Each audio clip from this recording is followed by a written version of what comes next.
Taina mamangayda yamna pak sauraba leibak amada mabuk mapaw yamna phaba loya kauba ningthau ama palamme. Ningthau loya mabuk mapaw yamna phaba tanatana minungsi yamna sauba mahaki leibak praja miyambu yamna nungsijaba ningthau amani. Maharani adusu mapuroibagi puksialga chap manaramme. Makhoi ani ki masanupa ani leirammi. Makhoi gi mamingna lamjingba amadi lamyanba kauramme. Lamjingba di pakhang mapung phare aduga lamyanba di angang pungkak saurakpada ngaire. Maja ibungo lamjingba asukki matik mathauna leiba mapangal kanba misak amani. Nongmagi numit amada lanmi amana ningthaugi manakta yamna pakhatna chansilaklamme. Mahaki matau ubada ningthauna hairammi. Inay asan ba? Kari tawba yaurabage? Nahangna aduk pakhatna chansilaklibadubo. Manay na kummi. Iningthaw, aykhoygi leibak asida lairiba umang ayambada maram sadana sa usek kaya marum siduna taramba nanay aykhoyna thengnajarakle. Iningthaw, thoyna hena ngakliba wafam amana siduna taramliba sa useksingdu mayna sakibagumna makhoygi matu amadi masa pumnamak pungka karammi. Aduga iningthaw, siramlibasi khajik kharak natte onthokna yamkhrabajatne. Ningthawna khumlammi. Kari wanon he inay asan ba? Nate, sao seksing dubo kamdaw na may nasakto na siraga taramliba no. Umangdugi masi mayadaga may sakibagi mapamgati urak pro. Iningthaw, nanay akoy na adugumba mapamdi amata thengnajarakte. Pare. Adudi, ngasigi numit asimatanga yengkisi. Aduga karigumba hayenggi numitasu ngasigi asigumna sa usik mayama siduna leiramlabadi aykhoyna madugi maramda kari tawba yabage haibado amuk khanarasi. Asumna mathangi nonganbadasu loyana mahaki lanmi kaya marum thadoklammi aduga yenghallamme. Adubu hariba numit asisu ngarangi mataw adugumna sa usik kaya marum mayna sakibagum siraga taramle. Oirak iba mataw aduda ningthaw loyana mahaki manay masal kaya marum kakhutlammi wa tanaramme. Khanaba yaba khanaraba matungda ningthongna numidangi matamda kanagumba miyoy ama umangda leihanduna kanana kari maramgidamak sa useksing halibano haiba yengthoklasi haina hairammi. Adubu umangi sa usek mayamaduna siramliba khusi aduda kanagumba matik mathauna leiba miyoy amata umang aduda matomta leiyu haiba yaramde. Masidagi maza ibungo lamjingbana mapagi awaba mataw ubada mahakna thauna phana mahak oina umangda leijaruge hairammi. Ningthauna di masanupa lamjingbasi pakhang mapung phajarabasu sa langi oiba mahaida khara haithoi singthoiba watpana mahakpu thaninglamde. Adubu lamjingbana yamandabadagi mamai thangdadi yaraklammi. Numit adugi numidangi matamni lamjingba mahaki sagol tongduna umang tana laklammi. Hariba numittu thanil numit oibana mafam khudingmakta pungan ngalammi. Mahak sagol tapna thauduna umangdugi akoibada koichat chatuna kari tawrakpage haina yenglammi. Adubu umangdugi manungda panasangna sangsilaba phawba karimata uramde. Tanja asimaktada nupi amana karino khangdaba wahi khara haibagi makhol lamjingbana tarammi. Makholdu tarubada mahak tapna masinda solammi. Karino, hausiki makholdubu nupi amana wa ngangkhibagi makhol natrane. Asuk yamna sukraba mi pong changnadaba umangsidabu ahinggi athengba matamsidabu kadaidagi nupibu oiraba zatnone.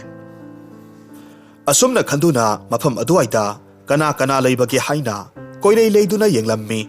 Matamasida mahaki manak nakna leiba asongba mongsong adomdagi yamna nganba maingal ama uraklammi. Lamjingbasu masada khangningba amadi langtaknaba amaga loinana sagoldagi tapna kumtharaklammi. Mongsongdugi marumda lona lumduna yenglammi. Matamaduda yamna ahal oirabi lai sanabi amaibi hanubi amana yamna saukhraba chapu amada karino khangdaba pochai kaya marum haptuna karigumba khara thongba urammi. Hariba hanubidu makhutna mafam aduaida leiramba sa useksing aduda ꯈꯨꯗꯣꯝꯕꯤꯅ ꯊꯤꯟꯗꯨꯅ ꯃꯈꯣꯏꯗꯒꯤ ꯀꯔꯤꯒꯨꯝꯕ ꯁꯛꯇꯤ ꯈꯔ ꯆꯤꯡꯊꯣꯛꯄꯒꯨꯝꯅꯁꯨ ꯇꯧꯔꯝꯃꯤ꯫ ꯑꯗꯨꯝꯅ ꯍꯦꯛ ꯇꯧꯈꯤꯕꯒꯗꯤ ꯁꯥ ꯎꯆꯦꯛꯁꯤꯡ ꯑꯗꯨ ꯃꯩꯅ ꯆꯥꯛꯄꯒꯨꯝꯅ ꯄꯨꯡꯀꯥ ꯀꯥꯗꯨꯅ ꯁꯤꯔꯒ ꯂꯩꯃꯥꯏꯗ ꯇꯥꯔꯛꯂꯝꯃꯤ꯫ ꯃꯇꯧ ꯑꯗꯨꯗ ꯂꯝꯖꯤꯡꯕꯗꯤ ꯁꯥꯎꯅꯤꯡꯕꯅ ꯃꯩ ꯍꯧꯔꯗꯨꯅ ꯃꯍꯥꯛꯀꯤ ꯈꯨꯠꯁꯨ ꯊꯥꯡ ꯑꯗꯨ ꯁꯠꯇꯣꯛꯂꯝꯃꯤ꯫ ꯍꯅꯨꯕꯤꯗꯨꯒꯤ ꯃꯃꯥꯡꯗ ꯆꯪꯁꯤꯜꯂꯝꯃꯤ ꯑꯗꯨꯒ ꯍꯥꯏꯔꯝꯃꯤ, "ꯍꯦ, ꯃꯍꯩ ꯍꯩꯕꯤ ꯍꯅꯨꯕꯤ, ꯅꯍꯥꯛꯅ ꯇꯧꯔꯤꯕꯁꯤ ꯀꯔꯤꯅꯣ? ꯃꯔꯥꯜ ꯂꯩꯖꯗ꯭ꯔꯕ ꯁꯥ ꯎꯆꯦꯛ ꯃꯌꯥꯝ ꯑꯁꯤꯗ ꯅꯪꯅ ꯇꯧꯔꯤꯕꯗꯨꯕꯨ ꯀꯔꯤꯅꯣ? ꯅꯍꯥꯛꯅ ꯇꯧꯔꯤꯕ ꯐꯠꯇ꯭ꯔꯕ ꯊꯕꯛꯇꯨ ꯍꯧꯖꯤꯛꯃꯛ ꯂꯦꯞꯀꯗꯕꯅꯤ꯫ ꯀꯔꯤꯒꯨꯝꯕ ꯅꯍꯥꯛꯅ ꯑꯩꯒꯤ ꯋꯥ ꯑꯁꯤꯕꯨ ꯊꯧꯑꯣꯏꯗ꯭ꯔꯕꯗꯤ ꯑꯩꯒꯤ ꯈꯨꯠꯁꯨ ꯊꯥꯡ ꯑꯁꯤꯅ ꯅꯪꯕꯨ ꯁꯣꯏꯗꯅꯃꯛ ꯀꯛꯇꯨꯅ ꯍꯥꯠꯂꯒꯅꯤ." ꯃꯍꯥꯛꯀꯤ ꯋꯥꯍꯩꯗꯨ ꯇꯥꯕꯗ ꯍꯅꯨꯕꯤ ꯑꯗꯨꯅ ꯌꯥꯝꯅ ꯎꯁꯤꯠꯇꯕ ꯃꯤꯅꯣꯛ ꯑꯃꯒ ꯂꯣꯏꯅꯅ ꯍꯥꯏꯔꯝꯃꯤ, "ꯃꯆꯥ ꯏꯕꯨꯡꯉꯣ, ꯅꯪꯅꯕꯨ ꯑꯩꯁꯤ ꯍꯥꯠꯄ ꯉꯝꯒꯗ꯭ꯔꯥꯅꯦ? ꯑꯩꯍꯥꯛꯀꯤ ꯏꯐꯝꯗꯗꯤ ꯅꯈꯣꯏꯒꯨꯝꯕꯁꯤꯗꯤ ꯀꯔꯤꯁꯨ ꯂꯩꯕ ꯅꯠꯇꯦꯗ." ꯑꯁꯨꯝꯅ ꯍꯥꯏꯗꯨꯅ ꯃꯍꯥꯛꯀꯤ ꯃꯈꯨꯠ ꯑꯗꯨꯅ ꯂꯝꯖꯤꯡꯕꯗ ꯀꯔꯤꯒꯨꯝꯕ ꯈꯔ ꯂꯪꯁꯤꯜꯂꯛꯂꯝꯃꯤ꯫ ꯂꯥꯏꯕꯛ ꯊꯤꯕꯅꯤ, ꯂꯪꯁꯤꯜꯂꯛꯂꯤꯕ ꯑꯗꯨꯅ ꯂꯝꯖꯤꯡꯕꯒꯤ ꯊꯕꯥꯛꯇ ꯄꯥꯟꯈꯤꯔꯝꯃꯤ꯫ ꯃꯁꯤꯗꯒꯤ ꯂꯝꯖꯤꯡꯕ ꯈꯨꯗꯛ ꯑꯗꯨꯗ ꯍꯩꯇꯨꯞ ꯄꯥꯝꯕꯤ ꯑꯃ ꯑꯣꯟꯊꯣꯛꯈ꯭ꯔꯦ꯫ ꯃꯇꯧ ꯑꯗꯨꯗ ꯍꯅꯨꯕꯤ ꯑꯗꯨꯅ ꯌꯥꯝꯅ ꯀꯟꯅ ꯅꯣꯛꯇꯨꯅ ꯍꯥꯏꯔꯝꯃꯤ, "ꯈꯪꯂꯕ꯭ꯔꯥ ꯃꯆꯥ ꯏꯕꯨꯡꯉꯣ, ꯍꯧꯖꯤꯛꯇꯤ ꯑꯩꯉꯣꯟꯗ ꯁꯤꯡꯅꯔꯛꯄꯒꯤ ꯃꯍꯩꯗꯣ? ꯅꯍꯥꯛꯇꯤ ꯃꯐꯝ ꯑꯁꯤꯗ ꯍꯩꯇꯨꯞ ꯄꯥꯝꯕꯤ ꯑꯣꯟꯗꯨꯅ ꯑꯗꯨꯃꯛ ꯂꯩꯖꯍꯧꯔꯣ." ꯑꯁꯨꯝꯅ ꯍꯥꯏꯔꯝꯂꯒ ꯍꯅꯨꯕꯤꯗꯨ ꯃꯐꯝꯗꯨꯗꯒꯤ ꯑꯗꯨꯃꯛ ꯃꯥꯡꯈꯤꯔꯝꯃꯤ꯫ ꯅꯥꯀꯜ ꯑꯃꯔꯣꯝꯗꯅ ꯅꯣꯡ ꯉꯥꯜꯂꯕ ꯐꯥꯎꯕꯗ ꯂꯝꯖꯤꯡꯕꯅ ꯀꯣꯅꯨꯡꯗ ꯍꯜꯂꯛꯇꯕ ꯑꯗꯨꯗ ꯅꯤꯡꯊꯧ ꯃꯍꯥꯔꯥꯅꯤꯗꯨ ꯋꯥꯈꯜ ꯌꯥꯝꯅ ꯋꯥꯔꯝꯃꯤ꯫ ꯃꯔꯝ ꯑꯗꯨꯅ ꯃꯅꯥꯏ ꯃꯁꯜ ꯀꯌꯥꯃꯔꯨꯝ ꯊꯥꯗꯨꯅ ꯂꯝꯖꯤꯡꯕꯕꯨ ꯊꯤꯍꯜꯂꯝꯃꯤ꯫ ꯑꯗꯨꯕꯨ ꯐꯪꯕ ꯀꯧꯕꯗꯤ ꯂꯩꯈꯤꯗ꯭ꯔꯦ꯫ ꯑꯁꯨꯝꯅ ꯆꯍꯤ ꯀꯌꯥ ꯑꯃ ꯍꯧꯈ꯭ꯔꯦ, ꯑꯗꯨꯕꯨ ꯂꯝꯖꯤꯡꯕꯗꯤ ꯑꯃꯨꯛ ꯍꯟꯅ ꯍꯜꯂꯛꯈꯤꯗ꯭ꯔꯦ꯫ ꯂꯝꯌꯥꯟꯕꯁꯨ ꯃꯄꯨꯡ ꯃꯔꯩ ꯐꯥꯔꯛꯂꯦ, ꯑꯗꯨꯕꯨ ꯃꯍꯥꯛꯇꯤ ꯃꯌꯥꯝꯕꯒꯨꯝꯅ ꯃꯇꯤꯛ ꯃꯊꯧꯅꯥ ꯂꯩꯕ ꯃꯤꯑꯣꯏ ꯑꯃ ꯑꯣꯏꯔꯝꯗꯦ꯫ ꯃꯍꯥꯛꯀꯤ ꯍꯥꯏꯕꯕꯨ ꯆꯥꯕꯒ ꯇꯨꯝꯕꯒꯗꯪ ꯃꯍꯥꯛꯀꯤ ꯃꯊꯧ ꯑꯣꯏꯔꯝꯃꯤ꯫ ꯑꯗꯨꯅ ꯃꯥꯒꯤ ꯃꯁꯥꯗꯨ ꯑꯣꯛꯄꯤ ꯑꯃꯒꯨꯝꯅ ꯏꯅꯣꯏ ꯅꯣꯏꯔꯝꯃꯤ꯫ ꯅꯤꯡꯊꯧ ꯑꯃꯗꯤ ꯃꯍꯥꯔꯥꯅꯤ ꯃꯈꯣꯏ ꯑꯅꯤꯗꯤ ꯃꯇꯝ ꯑꯁꯤ ꯐꯥꯎꯕ ꯃꯈꯣꯏꯒꯤ ꯃꯆꯥꯅꯨꯄꯥ ꯂꯝꯖꯤꯡꯕꯕꯨ ꯀꯥꯎꯕ ꯂꯩꯔꯝꯗꯦ꯫ ꯅꯣꯡꯃꯒꯤ ꯅꯨꯃꯤꯠ ꯑꯃꯗ ꯅꯤꯡꯊꯧ ꯂꯣꯌꯥ ꯑꯃꯗꯤ ꯃꯍꯥꯛꯀꯤ ꯃꯅꯥꯏ ꯃꯁꯜ ꯈꯔꯒ ꯁꯥ ꯇꯥꯟꯕ ꯂꯥꯛꯂꯝꯃꯤ꯫ ꯃꯇꯝ ꯑꯗꯨꯗ ꯃꯃꯥꯡꯒꯤ ꯃꯇꯝꯗ ꯂꯝꯖꯤꯡꯕꯕꯨ ꯍꯩꯇꯨꯞ ꯄꯥꯝꯕꯤ ꯑꯣꯏꯅ ꯑꯣꯜꯍꯟꯈꯤꯕꯤ ꯍꯅꯨꯕꯤꯗꯨ ꯃꯍꯥꯛꯀꯤ ꯃꯍꯩꯅ ꯍꯧꯖꯤꯛꯇꯤ ꯃꯥꯒꯤ ꯑꯍꯜ ꯑꯣꯏꯔꯕ ꯁꯛꯇꯝꯗꯨ ꯅꯍꯥ ꯑꯃ ꯑꯣꯟꯊꯣꯛꯍꯜꯂꯝꯃꯤ꯫ ꯃꯁꯛ ꯃꯇꯧ ꯌꯥꯝꯅ ꯐꯖꯔꯝꯃꯤ꯫ ꯅꯤꯡꯊꯧ ꯂꯣꯌꯥꯁꯨ ꯎꯃꯪꯗꯨꯒꯤ ꯃꯅꯨꯡꯗ ꯆꯪꯁꯤꯜꯂꯛꯄ ꯃꯇꯝꯗ ꯃꯍꯥꯛꯀꯤ ꯈꯣꯡꯕꯨꯔꯣꯏꯁꯤꯡ ꯑꯗꯨꯒ ꯇꯣꯈꯥꯏ ꯇꯥꯟꯅꯈ꯭ꯔꯦ꯫ ꯃꯁꯤꯒꯤ ꯈꯨꯗꯣꯡꯆꯥꯕꯁꯤ ꯂꯧꯗꯨꯅ ꯍꯅꯨꯕꯤ ꯊꯔꯤꯛ ꯊꯣꯔꯛꯂꯝꯃꯤ꯫ ꯅꯤꯡꯊꯧ ꯂꯣꯌꯥꯁꯨ ꯊꯔꯤꯛꯀꯤ ꯐꯖꯕ ꯎꯕꯗ ꯄꯨꯝꯉꯥꯎ ꯍꯦꯛ ꯉꯥꯎꯈꯤꯔꯝꯃꯤ꯫ ꯑꯗꯨꯒ ꯊꯔꯤꯛꯅꯁꯨ ꯂꯣꯌꯥꯕꯨ ꯃꯍꯩ ꯇꯧꯁꯤꯟꯗꯨꯅ ꯃꯍꯥꯛꯅ ꯍꯥꯏꯕꯗ ꯌꯥꯅꯅꯕ ꯁꯨꯝꯈꯤꯔꯝꯃꯤ꯫ ꯃꯇꯧ ꯑꯁꯨꯝ ꯇꯧꯅ ꯂꯣꯌꯥꯅ ꯊꯔꯤꯛꯄꯨ ꯀꯣꯅꯨꯡꯗ ꯄꯨꯗꯨꯅ ꯂꯥꯛꯂꯝꯃꯤ꯫ ꯑꯗꯨꯒ ꯃꯍꯥꯛꯄꯨ ꯂꯣꯌꯥꯒꯤ ꯃꯍꯥꯔꯥꯅꯤ ꯑꯇꯣꯟꯕꯤꯅꯤ ꯍꯥꯏꯅ ꯂꯩꯕꯥꯛ ꯃꯤꯌꯥꯝꯗ ꯂꯥꯎꯊꯣꯛꯂꯝꯃꯤ꯫ ꯃꯁꯤꯗꯒꯤ ꯊꯔꯤꯛꯅ ꯂꯩꯕꯥꯛ ꯃꯤꯌꯥꯝ ꯑꯁꯤꯕꯨ ꯃꯍꯥꯛꯅ ꯈꯨꯗꯨꯝ ꯆꯟꯕ ꯉꯝꯅꯅꯕ ꯃꯍꯩ ꯑꯃ ꯇꯧꯔꯒꯦ ꯍꯥꯏꯅ ꯈꯜꯂꯝꯃꯤ꯫ ꯃꯔꯝ ꯑꯗꯨꯅ ꯅꯤꯡꯊꯧ ꯂꯣꯌꯥꯗ ꯇꯞꯅ ꯍꯥꯏꯔꯝꯃꯤ, "ꯏꯅꯤꯡꯊꯧ, ꯅꯅꯥꯏ ꯑꯩꯍꯥꯛ ꯋꯥꯐꯝ ꯑꯃꯇꯪ ꯍꯥꯏꯖꯒꯦꯕ." "ꯀꯔꯤꯅꯣ ꯅꯍꯥꯛꯅ ꯍꯥꯏꯅꯤꯡꯂꯤꯕꯕꯨ? ꯍꯥꯏꯌꯨ, ꯅꯤꯡꯊꯧ ꯑꯩꯉꯣꯟꯗ ꯅꯪꯅ ꯍꯥꯏꯅꯤꯡꯂꯤꯕꯗꯣ ꯆꯤꯡꯅꯗꯅ ꯍꯦꯛꯇꯃꯛ ꯍꯥꯏꯌꯨ." "ꯏꯅꯤꯡꯊꯧ, ꯅꯅꯥꯏ ꯅꯨꯄꯤ ꯑꯩꯍꯥꯛꯁꯦ ꯃꯍꯩ ꯌꯥꯝꯅ ꯍꯩꯕꯤ ꯑꯃꯥꯏꯕꯤ ꯑꯃꯅꯤ꯫ ꯑꯗꯨꯅ ꯑꯩꯅ ꯂꯩꯕꯥꯛ ꯑꯁꯤꯒꯤ ꯃꯤꯌꯥꯝꯕꯨ ꯊꯕꯛ ꯑꯃꯠꯇ ꯁꯨꯍꯟꯗꯅ ꯌꯥꯝꯅ ꯅꯨꯡꯉꯥꯏꯅ ꯊꯝꯕ ꯉꯝꯅꯤ꯫ ꯑꯗꯨꯒ ꯃꯤꯌꯥꯝꯅ ꯆꯥꯅꯕ ꯐꯥꯎꯕ ꯑꯩꯍꯥꯛꯀꯤ ꯃꯍꯩ ꯁꯤꯖꯤꯟꯅꯗꯨꯅ ꯑꯗꯨꯃꯛ ꯂꯦꯝꯅ ꯄꯤꯖꯕ ꯉꯝꯒꯅꯤ." "ꯍꯥ, ꯀꯔꯤꯅꯣꯅꯦꯍꯦ ꯅꯍꯥꯛꯅ ꯍꯥꯏꯔꯤꯕꯗꯨꯕꯣ? ꯅꯠꯇꯦ, ꯃꯗꯨꯕꯨ ꯍꯦꯛꯇꯃꯛ ꯑꯣꯏꯊꯣꯛꯄ ꯌꯥꯒꯗ꯭ꯔꯥꯅꯦ?" "ꯏꯅꯤꯡꯊꯧ, ꯀꯔꯤꯒꯤ ꯌꯥꯔꯣꯏꯗꯧꯔꯤꯕꯅꯣ? ꯅꯅꯥꯏ ꯑꯩꯍꯥꯛꯀꯤ ꯏꯇꯤꯛ ꯏꯒꯨꯟꯁꯦ ꯏꯅꯤꯡꯊꯧꯅ ꯈꯪꯕꯤꯗ꯭ꯔꯕ ꯃꯥꯜꯂꯦ꯫ ꯑꯩꯅ ꯂꯩꯕꯥꯛ ꯑꯁꯤꯗ ꯂꯩꯔꯤꯕ ꯌꯨꯝꯊꯣꯡ ꯈꯨꯗꯤꯡꯗ ꯑꯉꯛꯄ ꯎꯍꯩ ꯄꯥꯝꯕꯤ ꯑꯃꯕꯨ ꯍꯧꯍꯟꯗꯧꯔꯤꯕꯅꯤ꯫ ꯑꯗꯨꯒ ꯑꯩꯈꯣꯏꯅ ꯆꯥꯛ ꯂꯥꯝꯂꯛꯄ ꯇꯥꯔꯕꯁꯨ ꯑꯩꯈꯣꯏꯒꯤ ꯏꯈꯨꯠ ꯑꯁꯤꯅ ꯍꯦꯛ ꯇꯤꯡꯊꯣꯛꯂꯨꯕꯒ ꯎꯍꯩ ꯄꯥꯜꯂꯕ ꯎꯍꯩ ꯄꯥꯝꯕꯤꯗꯨꯅ ꯃꯁꯥ ꯃꯇꯣꯝꯇ ꯂꯦꯡꯂꯛꯇꯨꯅ ꯎꯊꯛꯇꯒꯤ ꯎꯍꯩ ꯑꯃ ꯍꯦꯛꯂꯒ ꯃꯤꯑꯣꯏ ꯑꯗꯨꯗ ꯄꯤꯗꯧꯔꯤꯕꯅꯤ꯫ ꯑꯗꯨꯒ ꯏꯅꯤꯡꯊꯧ, ꯎꯍꯩꯗꯣ ꯇꯔꯥꯏꯕ ꯑꯆꯝꯕ ꯎꯍꯩ ꯅꯠꯇꯦ꯫ ꯃꯗꯨꯕꯨ ꯑꯩꯈꯣꯏꯅ ꯄꯥꯏꯗꯨꯅ ꯑꯩꯈꯣꯏꯅ ꯆꯥꯅꯤꯡꯕ ꯁꯥꯕꯨ ꯑꯣꯏꯔꯣ ꯉꯥꯕꯨ ꯑꯣꯏꯔꯣ ꯊꯣꯛꯑꯣ ꯍꯥꯏꯅ ꯍꯦꯛ ꯍꯥꯏꯕꯒ ꯈꯨꯗꯛ ꯑꯗꯨꯗ ꯎꯍꯩꯗꯨꯅ ꯑꯩꯈꯣꯏꯅ ꯆꯥꯅꯤꯡꯂꯤꯕꯗꯣ ꯑꯣꯟꯊꯣꯔꯛꯀꯗꯧꯔꯤꯕꯅꯤ꯫ ꯃꯁꯤꯗꯁꯨ ꯅꯠꯇꯦ, ꯏꯅꯤꯡꯊꯧ, ꯑꯩꯍꯥꯛꯅ ꯌꯨꯝꯊꯣꯡ ꯈꯨꯗꯤꯡꯗ ꯃꯐꯝ ꯑꯃꯗꯒꯤꯅ ꯑꯃꯗ ꯀꯣꯏꯄꯥꯏ ꯄꯥꯏꯗꯨꯅ ꯆꯠꯄ ꯌꯥꯕ ꯐꯛ ꯑꯄꯥꯏꯕꯤ ꯑꯃꯃꯝꯁꯨ ꯂꯣꯏꯅꯃꯛ ꯄꯤꯖꯒꯦ꯫ ꯃꯗꯨꯕꯨ ꯑꯩꯈꯣꯏꯅ ꯇꯣꯡꯂꯒ ꯑꯩꯈꯣꯏꯅ ꯆꯠꯅꯤꯡꯕ ꯃꯐꯝ ꯈꯨꯗꯤꯡꯗ ꯅꯨꯡꯉꯥꯏꯅ ꯇꯨꯝꯗꯨꯅ ꯑꯗꯨꯃꯛ ꯆꯠꯄ ꯌꯥꯔꯒꯅꯤꯗꯣ꯫ ꯅꯤꯡꯊꯧꯅ ꯍꯥꯏꯔꯝꯃꯤ꯫ ꯑꯣ, ꯑꯗꯨꯝꯅꯕꯨ ꯇꯧꯔꯕꯗꯤ ꯌꯥꯝꯅ ꯐꯅꯤꯅ꯫ ꯑꯗꯨꯗꯤ ꯍꯌꯦꯡꯃꯛ ꯅꯪꯅ ꯇꯧꯅꯤꯡꯂꯤꯕꯗꯣ ꯄꯥꯡꯊꯣꯛꯅꯤꯡꯂꯤꯕꯗꯣ ꯄꯥꯡꯊꯣꯛꯆꯔꯣ꯫ ꯑꯁꯨꯝꯅ ꯃꯊꯪꯒꯤ ꯅꯨꯃꯤꯠꯇꯒꯤ ꯊꯥꯔꯤꯛꯅ ꯌꯨꯝꯊꯣꯡ ꯈꯨꯗꯤꯡꯗ ꯃꯍꯥꯛꯀꯤ ꯃꯍꯩꯅ ꯄꯨꯡꯁꯨꯝ ꯁꯨꯝꯕ ꯌꯥꯅꯅꯕ ꯃꯍꯩ ꯇꯧꯁꯤꯟꯈ꯭ꯔꯕ ꯎ ꯄꯥꯝꯕꯤ ꯑꯃꯃꯝꯕꯨ ꯍꯧꯍꯜꯂꯝꯃꯤ꯫ ꯑꯗꯨꯒ ꯊꯕꯛ ꯑꯃꯠꯇ ꯁꯨꯕ ꯇꯧꯗꯅꯕ ꯅꯨꯡꯉꯥꯏꯅ ꯇꯨꯝꯂꯒꯇ ꯂꯩꯅꯕꯅꯤ ꯍꯥꯏꯗꯨꯅ ꯃꯍꯩꯒꯤ ꯑꯣꯏꯕ ꯄꯣꯠꯆꯩ ꯀꯌꯥꯃꯔꯨꯝ ꯌꯦꯟꯊꯣꯛꯂꯝꯃꯤ꯫ ꯑꯁꯨꯝꯅ ꯇꯧꯕ ꯑꯁꯤꯗ ꯂꯩꯕꯥꯛꯇꯨꯒꯤ ꯃꯤꯄꯨꯝ ꯈꯨꯗꯤꯡꯃꯛ ꯇꯨꯝꯕꯇꯅ ꯃꯈꯣꯏꯒꯤ ꯅꯨꯡꯉꯥꯏꯖꯕꯤ ꯑꯣꯏꯔꯛꯂꯝꯃꯤ꯫ ꯑꯗꯨꯒ ꯃꯤꯄꯨꯝ ꯈꯨꯗꯤꯡꯃꯛꯁꯨ ꯇꯟꯊꯔꯛꯇꯨꯅ ꯍꯧꯖꯤꯛꯇꯤ ꯃꯈꯣꯏꯒꯤ ꯂꯩꯕꯥꯛꯇꯨ ꯑꯇꯟꯕꯒꯤ ꯂꯩꯕꯥꯛ ꯑꯃ ꯑꯣꯏꯔꯛꯂꯝꯃꯤ꯫ ꯃꯇꯧ ꯑꯁꯨꯝꯅ ꯆꯍꯤ ꯀꯌꯥ ꯍꯧꯈ꯭ꯔꯦ꯫ ꯍꯧꯖꯤꯛꯇꯤ ꯅꯤꯡꯊꯧ ꯂꯣꯌꯥꯒꯤ ꯂꯩꯕꯥꯛꯇꯨ ꯑꯇꯟꯕ ꯉꯥꯛꯇ ꯉꯥꯏꯈ꯭ꯔꯦ꯫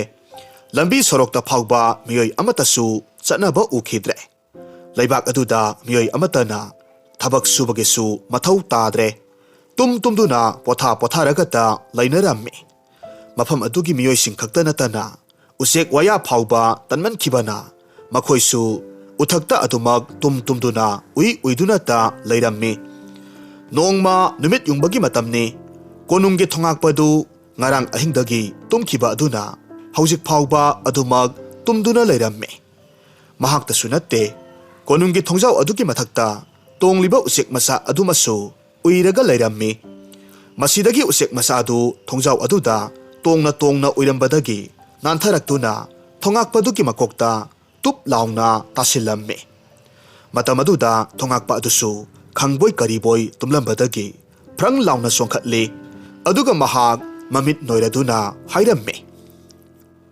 ꯏꯁ, ꯁꯤꯗꯤ ꯅꯨꯃꯤꯠ ꯌꯨꯡꯕ ꯃꯇꯝ ꯑꯣꯏꯔꯝꯂꯦꯗꯅ꯫ ꯑꯁꯨꯝꯅ ꯍꯥꯏꯔꯗꯨꯅ ꯃꯍꯥꯛꯅ ꯑꯌꯨꯛ ꯅꯣꯡ ꯉꯥꯟꯕꯒ ꯌꯩꯒꯗꯕ ꯙꯣꯟꯗꯨ ꯅꯨꯃꯤꯠ ꯌꯨꯡꯂꯕ ꯀꯥꯟ ꯑꯗꯨꯗ ꯀꯟꯅ ꯌꯩꯔꯝꯃꯤ꯫ ꯃꯍꯥꯛꯅ ꯑꯗꯨꯝꯅ ꯌꯩꯔꯛꯄ ꯑꯗꯨꯗ ꯀꯣꯅꯨꯡꯗ ꯇꯨꯝꯗꯨꯅ ꯂꯩꯔꯝꯕ ꯅꯤꯡꯊꯧ ꯃꯍꯥꯔꯥꯅꯤ ꯃꯈꯣꯏ ꯄꯨꯝꯅꯃꯛꯁꯨ ꯃꯤꯠꯀꯞ ꯊꯣꯔꯛꯂꯝꯃꯤ꯫ ꯑꯗꯨꯕꯨ ꯃꯈꯣꯏ ꯍꯧꯖꯤꯛꯁꯨ ꯐꯃꯨꯡꯗꯒꯤ ꯃꯁꯤ ꯂꯦꯡꯕꯗꯤ ꯅꯠꯇꯦ꯫ ꯑꯗꯨꯒ ꯃꯈꯨꯠ ꯑꯗꯨꯅ ꯊꯣꯡꯅꯥꯎꯗ ꯇꯤꯡꯊꯣꯛꯇꯨꯅ ꯎꯍꯩ ꯑꯃ ꯂꯧꯔꯒ ꯃꯈꯣꯏꯅ ꯆꯥꯅꯤꯡꯕ ꯃꯊꯦꯜ ꯂꯨꯀꯣꯏꯗꯨ ꯊꯣꯛꯍꯜꯂꯝꯃꯤ꯫ ꯑꯗꯨꯒ ꯃꯕꯨꯛ ꯊꯟꯅ ꯆꯥꯔꯕ ꯃꯇꯨꯡꯗ ꯑꯃꯨꯛ ꯏꯁꯤꯁꯤꯅ ꯇꯨꯝꯊꯈ꯭ꯔꯦ꯫ ꯑꯁꯣꯝꯗꯅ ꯂꯩꯕꯥꯛ ꯑꯗꯨꯃꯛꯇꯗꯒꯤ ꯃꯃꯥ ꯑꯇꯣꯟꯕꯤꯅ ꯌꯣꯛꯄ ꯂꯤꯛꯂꯥꯏꯅꯨꯗꯤ ꯀꯅꯥ ꯑꯃꯠꯇꯅ ꯊꯕꯛ ꯁꯨꯅꯗ꯭ꯔꯕꯁꯨ ꯃꯍꯥꯛꯇꯤ ꯑꯗꯨꯃꯛ ꯂꯦꯞꯇꯅ ꯁꯨꯔꯝꯃꯤ꯫ ꯃꯍꯥꯛꯅ ꯑꯁꯨꯝꯅ ꯇꯧꯔꯤꯕꯁꯤ ꯄꯣꯊꯥꯅꯤꯡꯗꯗꯨꯅ ꯅꯨꯡꯉꯥꯏꯅꯤꯡꯗꯗꯨꯅ ꯇꯧꯕ ꯅꯠꯇꯦ꯫ ꯊꯥꯏꯅ ꯃꯍꯥꯛꯄꯨ ꯄꯣꯛꯄ ꯃꯃꯥ ꯑꯗꯨꯅ ꯃꯍꯥꯛꯄꯨ ꯃꯤꯔꯣꯜꯂꯤꯉꯩ ꯃꯇꯝꯗ ꯃꯍꯥꯔꯥꯅꯤ ꯑꯇꯣꯟꯕꯤ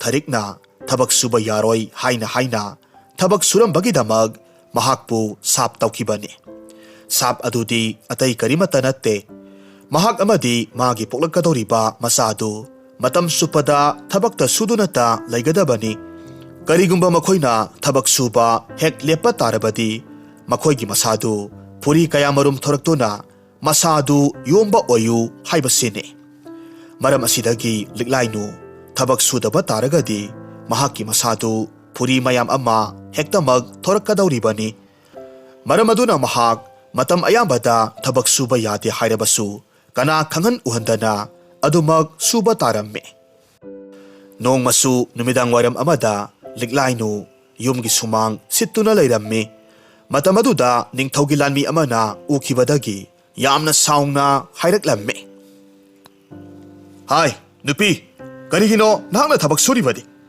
ꯃꯍꯥꯔꯥꯅꯤ ꯑꯇꯣꯟꯕꯤꯒꯤ ꯌꯥꯊꯪꯒꯤ ꯃꯇꯨꯡ ꯏꯟꯅ ꯂꯩꯕꯥꯛ ꯑꯁꯤꯗ ꯂꯩꯕ ꯃꯤꯑꯣꯏ ꯀꯅꯥꯃꯠꯇꯅ ꯊꯕꯛ ꯁꯨꯕ ꯌꯥꯗꯦ ꯍꯥꯏꯕꯁꯤ ꯅꯍꯥꯛ ꯈꯪꯗ꯭ꯔꯥ? ꯅꯪꯅ ꯂꯩꯕꯥꯛ ꯅꯤꯡꯊꯧꯒꯤ ꯇꯥꯂꯣꯏ ꯑꯇꯣꯟꯕꯤꯒꯤ ꯌꯥꯊꯪꯕꯨ ꯉꯥꯛꯇꯕꯅꯤꯅ ꯅꯍꯥꯛ ꯍꯧꯖꯤꯛ ꯆꯩꯔꯥꯛ ꯐꯪꯕ ꯇꯥꯕꯅꯤ꯫ ꯑꯁꯨꯝꯅ ꯍꯥꯏꯗꯨꯅ ꯂꯤꯛꯂꯥꯏꯅꯨꯕꯨ ꯐꯥꯅꯅꯕ ꯍꯣꯠꯅꯔꯛꯂꯝꯃꯤ꯫ ꯑꯗꯨꯕꯨ ꯂꯤꯛꯂꯥꯏꯅꯨꯅ ꯌꯥꯝꯅ ꯀꯟꯅ ꯆꯦꯟꯈꯤꯕꯗꯒꯤ ꯂꯥꯟꯃꯤꯁꯤꯡ ꯑꯗꯨꯁꯨ ꯇꯥꯟꯅꯕ ꯇꯜꯂꯗꯨꯅ ꯑꯗꯨꯃꯛ ꯂꯩꯍꯧꯔꯝꯃꯤ꯫ ꯑꯁꯨꯝꯅ ꯃꯍꯥꯛꯅ ꯆꯦꯜꯂꯛꯄ ꯑꯗꯨꯅ ꯃꯈꯣꯏꯒꯤ ꯃꯅꯤꯡꯊꯣꯡ ꯑꯗꯣꯝꯗꯒꯤ ꯂꯣꯟꯅ ꯃꯌꯨꯝꯗ ꯆꯪꯂꯛꯂꯝꯃꯤ꯫ ꯃꯍꯥꯛꯅ ꯆꯪꯂꯛꯄꯗꯨ ꯆꯥꯛꯈꯨꯝꯗ ꯆꯥꯛ ꯆꯥꯔꯤꯕ ꯃꯃꯥꯇꯣꯟ ꯑꯃꯗꯤ ꯃꯃꯥꯇꯣꯟꯒꯤ ꯃꯆꯥꯅꯨꯄꯤ ꯃꯍꯥꯛꯀꯤꯅ ꯃꯅꯥꯎꯅꯨꯄꯤ ꯁꯤꯟꯊꯥꯅꯁꯨ ꯎꯔꯝꯃꯤ꯫ ꯃꯁꯤꯗꯒꯤ ꯁꯤꯟꯊꯥꯅ ꯃꯃꯥꯗ ꯑꯃꯨꯛ ꯍꯥꯏꯔꯝꯃꯤ꯫ Haima, ima, tu, akhoi ise se yengu. Thabak suba yade hairaga amok sururiba male. Makhut masaga se uful ngakta paklaga lakle. Nungai ne hingjo haibada yadaba nupi sibo karamba nupi no khangde mi. Ima, akhoi se amukta warak watem bidabadi akhoi gi imung se leibak miyamna thabak subagi imung ni haidana noknabada loiba tare. Mama to na hairamme. Hoine he. Hai, leglai no. Karino, nangna haibada ngangbada asuk yamna lodiba sibo. Nangna imung sigida natana sagai na tay pumna mag izat lekha tahan gadawri ye. Lao, sangla nangi kada tumlaga layru lao. Asumna haiduna leglai no gi masasagan laktuna singlaga mahaki kada insin kre. Aduga kagi thongdusu lonsilammi. Masidagi leglai no mathwai nungaitana mahaki phamung aduda phamtharaklammi. Matomta amok haijarammi. Karino, aisibu kayam kuina asumna laihigadawribano. Asumna hek haibaga leglai no gi makhut animakta ngangsang ngangba phuri khara thokpa hauraklammi. Mataw aduda leglai no yamna pakhatna mahaki ka adubu thuna loisilammi. Adumna thabak ngaihak suduna leibadagi magi makhutta thoklamba phuri mayamdu amuk matomta hanjinkhre. Mataw asum tawbana matam khara haukhre. Haujikti maza ibungo lamyanbagi taloi khanbagi matam yausilakle. Aduna leibak sinba thongna ningthaugi lanmi singna paw lauthuklammi waroldi asini. Maza ibungogi taloi oigadoribi nupidu karigumba akhannaba sangeng ahumkhak pangthuktuna khangani. Aduga ahanbagi sangeng oina khwaidagi kuina tumlaga leiba ngambi nupi adubu khandawribane. Anisubagi sangeng aduna tumbada khwaidagi hauna nakhoktuna tumba ngambi nupi adu khangani. Aduga ahumsuba amadi aroiba sangeng asina khwaidagi mathibong laubi nupi amabu khangani. Sangeng ahumak asida khwaidagi phajana mai pakpa ngambi nupidu maza ibungogi taloi ohingani haina lauthuklammi. Pausi tabada leibak tugi leisabising adudi konungda loinamak kanaraklammi. Leglai nusu yaudaba yadabanina mahaksu konung karaklammi. Asum tauna haujikti leibak tugi leisabi makhaisu suna yauraklabada ahanbagi sangeng oiriba kuina tumba ngambagi sangengdu haunaba sem sakre. Tanja asimaktada leglai nududi thabak sudabagi mahaki masa pumnamak phuri mayam amana yomba hauraklammi. Sangengdusu hauraduna atay nupi makhaidi isi sina tumnakre. Adubu leglai nudi mahaki phuri mayam aduna hagajaba helman kibadagi tumthaba yadaduna makhut aniduna masa pumba panghota hotpa hauraklammi. Mahakna adumna tawrakpa aduda lanmi amana mahakpu ahanba sangyeng maithire haiduna tanthoraklammi. Ngaihak leibagadi sangeng adusu loikre. Ani suba sangeng adu mamuk pangthoklammi. Matam aduda atay nupising adudi yamna hauna nakhoktuna tumna ba hauraklammi. Leglai nudi makhoi mayamna kanna nakhoklakpa aduda tumthaba yadabadagi manakongdu makhutna kanna mensinduna khanglammi. Handak muksu mahaki mataw aduda lanmi amana sangeng si mahak maithire haiduna tanthoraklammi. Asum tauna ani suba sangeng adusu loikre. Ahum suba sangeng aduma amuk pangthokpa haurammi. Sangeng khudingmakta leglai nudi maithirammi. Aduga mahaki manaw nupi sinthadi sangeng ahumaki makok thongba oiraduna mahakti maza ibungo lamyanbagi taloi oina khankre. Mataw aduda leglai nugi mamaton adudi haraubagi ngamkhai leikhidre. Asumna sintha amadi lamyanba makhoi anisu yamna sauna luhongki. Aduga leglai nudi mamatonna makhoigi imungbu miya mamangda ikaiba nanghalli haiduna tanthokpiraklammi. Masidagi leglai nu upai leitabadagi umang adomda sangsilaklammi. Mahakna asum leptana lakpada umangdugi manung phana yamna sangsilaklammi. Tanja aduda mahak sak yamna lamlammi. Adubu laibakna pharibasu mahakna leiriba mafam aduaida yamna phajaraba haitup pambi amada amunba haitup mayam panduna leiramba mahakna urammi. Masidagi mahakna yamna thuna haitup pambidugi mathakta kakhatlammi. Mitkup adumaktada haitup pambidu taibang miyoiba amagumna mamai mamit palaktuna liklainu da yamna saungna hairaklame. He nupi, karino nang natoribatubo kumtharao yamna thuna kumtharao aigi haituptu hekpa yaroi. Asumna haiduna haitup pambi aduna mahaki masa marengdu yamna kanna nikpa horakpadagi liklainu haitup pambi tudagi laimaida dhup laungna taraklamme. Adubu liklainu di udagi tarakpagi saina khangkhidre phuk laungna hogatlaga yamna ngakpa amaga loinana haitup pambi aduda yenglaga lei. Masidagi haitup pambi aduna kaptuna amuk hairaklamme. He nupi, nahakna aigi haitup asibu hekliba karigino. Aina di asuk yamna wana haitup sahum sunana ba haiduna kanna hotnari. Adubu nangna di asuk yamna taraina haitup singase hektamak hektokre. Masidagi liklainu na amuk kumlamme. He haitup pambi, aibu amukta ngakpiyo. Aisu sak laman kibana heklubani. Nangbu kana oirabano. Haitup pambi aduna mahaksi leibak ningthauki masanupa ahal lamjingbani haina hairamme. Aduga mahakpu mahi taubi hanubiduna haitup pambi oina olankibagi waridu tamlamme. Masiga loina na mahakna haitup pambi amunba sahumkhak mahaki masa asida palhanba ngamlabadi mahaksi taibang miyoiba amuk hanna soidana mag olakani haina hairamme. Wari pumnamak taraba matungda liklainu na tapna amuk lamjingbada hairamme. Maza ibungo kaplagano tokpiro. Ayhakna nangi haitupto heklurabanina. Haujikti nahakpu seksinna senaduna aina haitup sahumdo sudriba phawba nahakpu ngak selage. Liklainu gi wahisi tavada lamjingba mathamoida nungaiba kharadi phawramme. Aduga lamjingbana amuk liklainu da haijaduna mahakpu mapabunggi manakta konungda pubiyu haina haijaramme. Masidagi liklainu na yamna wana hotnaduna haitup pambi adubu mara yauna phuklaga asauba kangkhong panba induna puba yaba sagol gari ama mahakna saraga lamjingbabu madugi mathak aduda yamna wana hapkatlamme. Aduga konung yaunana ba inba horaklamme. Adubu liklainu di laisabi masaga oibane uzaw adumabu matomta induna purakpa aduda yamna waramme. Hariba tanja asimaktada kwak mayam amasu haitup adubu sagadabagi paishilaklamme. Liklainu chatlambadagi chap launa leptuna makhutta saisang ama paiduna kwak singadu tantoklamme. Asumna yamna wana hotnaduna lakpa asida haujikti konung yaure. Matam asimakti numidangi matam oiramme. Aduga hena ngakliba wafam amana konung aduda miyoi kanamata laiba uramde. Konunggi thongakpa lanmi makhaisu amata laiba uramde. Madugi mahutta konungdugi akoibada noi pelaba ok mapi kayamarum koichat chatuna laiba uramme. Matau aduda liklainu amadi lamjingba makhoi ani yamna ngaklamme. Mitkup asimaktada maharani atonbidugi kadagi yamna langlaba maingal amakhak thoraklamme. Madu makhoi ani na uramme. Masidagi lamjingbana haibagi matung inna liklainu bu mahaki mathakta kahanduna maharani atonbidugi ka manungda tauribadu karino haina yenghallamme. Matamasida maharani atonbi tharik mahaki phajjaraba saktamdugi mahutta yamna hanurabi nupi ama oina onduna leiramle.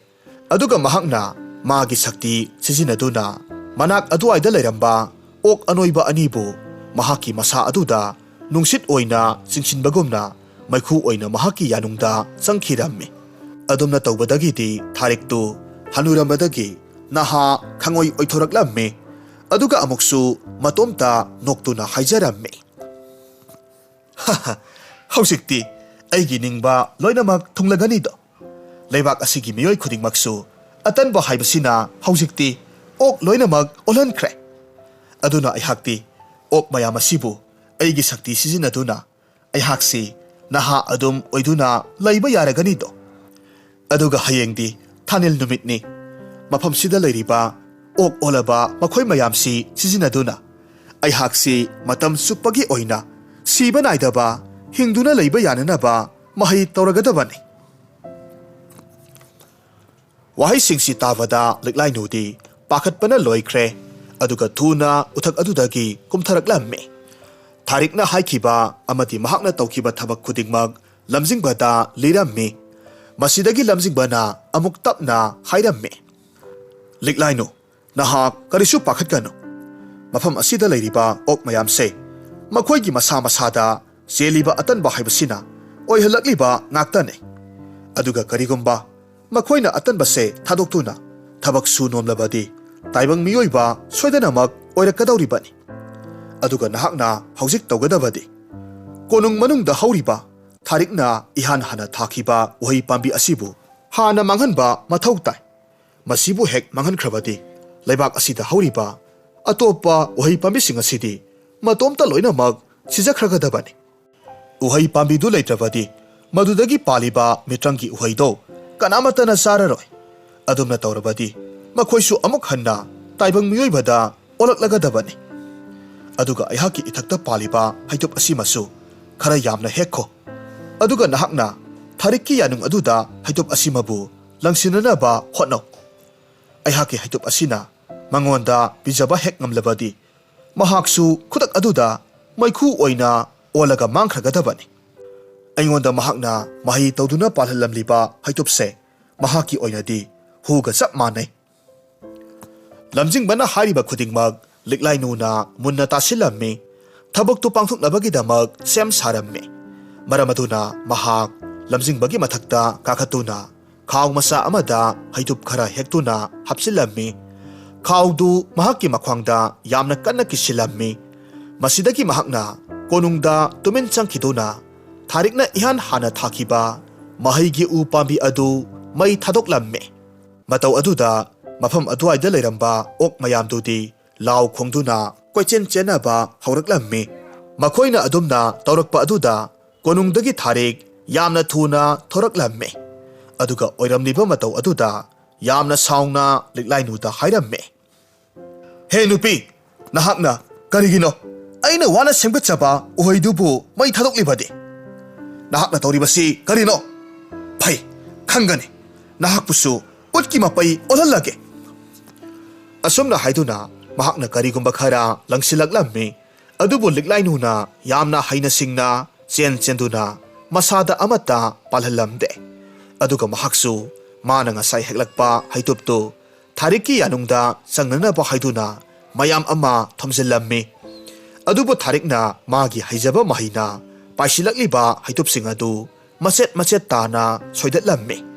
Adumna tawbaduda soibadagi haitup machet amadi Tharikki yanungda changthokkhre. Matamduda Tharik yamna kanna law khunglamlaga khudak aduda maikhu olaga mangthokkhre. Asumna mahakna hek sikhibagadi ok olamlaba miyam adusu taibang miyoiba onthoraklammi. Aduga haujikti ningthau loyasu Tharik leitrabanina mahakna mahi tawkiba adusu kokladuna wakhal mapung phana taraklammi. Masidagi lamjingbana mapa ningthaugi mafamda mahakna haitup pambi onkibagi wari tamlammi. Wari pumnamak taraba matungda ningthauna liklainubu yamna thagatlammi. Lamjingbabu konunggi lekol aduda ningthina thajinbirammi. Aduga mahakpu senabagi thaudang aduna liklainuda lauhallammi. Asumna liklainuna yamna kanna hotnabadagi atenba matamda lamjingbasu haitup sahum panba ngamladuna taibang miyoiba oina onthoraklammi. Masigi matungda mahakna mapabung loyada haijaraga liklainu amadi makhoi anisu yamna saungna lohonglammi. Mataw asum tongna haujikti leibaktu hanagi matawgumna atanba pumnamak thaduknaduna thabak yamna kanna su nomduna hingnarammi. Haujikti makhoi tasengna atanba haibase makhoigi masada selakani khanbada kinaba phaurammi. Makhoigi wakhalda atanba haibasibu makhoida hek selaklabadi makhoigi masasi ok oina onthorakani haina khanakhiduna thabak yamna kanna su nomnarammi. Mataw asumna haujikti leibaktu hanagi matawgumna yamna ingna sikna amadi nungai yaifana pankhirammi. Warisi nungai biragadi like tawbiramu comment tawbiramu amadi channel asida nauna sangbirakko oiragadi subscribe tawbiramu.